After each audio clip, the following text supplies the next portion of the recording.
थांनाय हराव आम्बासा बखास्ट्रीनि कमलाछरा विलेज कमिटिआव खबजाक बेट बागानाव तंनाय थुरुक दफानि लुकुरकनि नगो सिनियानुके बरक रकबाय मानैखिनि खिथार जाखा ओ पाति मुंनि कक्तुमा मानै आथायो थांगै लुकुरक बाय मालाइखा त्रिपुरा मथानि दलाई डिस्ट्रिक्टनि मेम्बर कामानसन हालाम ते YTFनि सेंट्रल सेक्रेटारि सुरजित मक आकर्षण डिडी रिपोर्ट चुमुई टीवी। দেখবার মতো তো কোনো ক্ষমতা নাই, কোনো ক্ষমতা নাই। তারা তো উরুম দারুম ফালাইছে, বুঝিন নি? তারা উরুম দারুম ফালাইছে। আমি বই আসলাম আমার ছোট ভাইয়ের করে। আমি একটা ফার্স্টে শব্দ পাইছি, শব্দ আমি গরমের কাজে লাগবে, থাক যেতাম না। তোমার দ্বিতীয়বার যখন শব্দ পাইছি বাড়ি আইছি, এই লুঙ্গার ভিতরে আগুন জ্বলতেছে, বিয়ারের বোতল দিয়ে মারছে তারা। আগুন জ্বলছে, আগুন জ্বলছে মানে পেট্রোল দিয়ে, বিয়ারের বোতল দিয়ে, হ্যাঁ ওই তো বোতল দিয়ে। এরপরে আমার এত একটা দাও আসলো, আমি দাউলিয়া বাড়িছি। যাই হোক, এবার বাস মা তো মর্মে হারাল দাও নিয়ে বাড়িছি। তাহলে আমার ছোট ভাই বলছে তুমি যাইও না, এদিকে যাইও না। হ্যাঁ আমার খুব টানাটানি করছে, তো টানাটানি করে আমি কইছি ক্যাডারে তোরা সামনে আয় পারলে। তো আপনার সাথে তো পুলিশকে জানাইছেন? হ্যাঁ ফোন করছেন আপনি? ঠিক আছে, ফোন করছেন, তারপরে পুলিশ আইলো? আসলো তো স্যার, তারা তিনজন আসলো। তারপরে পুলিশ আসার পরে এফআইআর তো আপনারা করছেন না? না, যেহেতু আপনার ঘরে এই যে তাহলে তারা দিলাদিলি করছে এবং আক্রমণ করছে, এক কথায় আক্রমণ। এফআইআর আপনারা দেন, যেটা প্রমাণ দেব। তো এফআইআর যদি তারা না নেয়, এটা পরবর্তীতে আমরা যারা গ্রামবাসী আছি আমরাও দেখব, এবং রাজনীতি মহলে যারা যুক্তিবাদী আছে তারাও আপনাদেরকে সাহায্য করবে।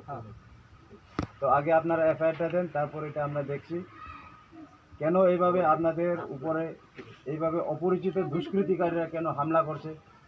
তো এটা এবং সঠিক তদন্ত করে এবং যারা দুষ্কৃতিকারী আননোন মিসক্রিয়েন্ট তাদেরকে যাতে চিহ্নিত করে শাস্তি প্রদান করা হয় আইনের মোতাবেক, এটা আমরাও দেখব।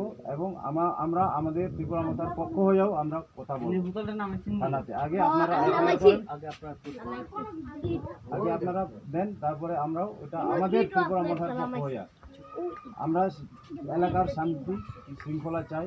সুতরাং আপনারা এখানে মুসলিম ভাইয়েরা হয়তো 19 পরিবার আছেন, তো আপনাদের উপর কেন আক্রমণ করা হয়? এটা কি পরিকল্পিতভাবে আক্রমণ, নাকি তারা কোনো কিছু নেশা মাদকদ্রব্য এগুলি তারা পান করেন, নাকি আপনাদেরকে আক্রমণ করছে? এটা পুলিশের দায়িত্ব, পুলিশ দেখবে। সুতরাং আপনারা একটা অভিযোগ দেন, এফআইআর যাকে বলেন, এফআইআরটা আগে দেন। আর মঠার তরফ থেকে আপনাদের কি ক্ষতি হয়েছে এটা দেখার জন্য আমরা এসেছি। উনি হলেন সরজিৎ মক, উনি হলো আমাদের ত্রিপুরা মঠার YTF এর সেন্ট্রাল কমিটির সেক্রেটারি, আর এবং আমি ত্রিপুরা মঠার আমাদের 47 ব্লকের একজন ডিস্ট্রিক্টের মেম্বার। তো এগুলি তো আমরা যা দেখলাম আপনাদেরকে দিলাদিলি করতে তারা, এবং বাড়িঘর তো দেখলাম এগুলি সব ভাঙা হয়ে গেছে। না মানে যদি সামনে পাইতো তাহলে আরো কত করলে এই 5 টাকা চালু এত তার সামনে আউন তো বড় কথা না। ঠিক আছে, 5 টাকা চালু সরবার মতো নেই। আপনারা আগে পুলিশের কাছে থানা ইনফরমেশন দেন এফআইআর রূপে, তারপরে আপনাদের নিরাপত্তার জন্য আমরা কথা বলবো ত্রিপুরা মথার তরফ থেকে। আগে আপনারা যান, যদি লেখালেখি হয় মৌলিক সাথে 50 টাকা লেখালেখি করে এরপরে আমরা যাবো, আমরা থানার সাথে আমরা যোগাযোগ রাখবো। ঠিক আছে, ঠিক আছে।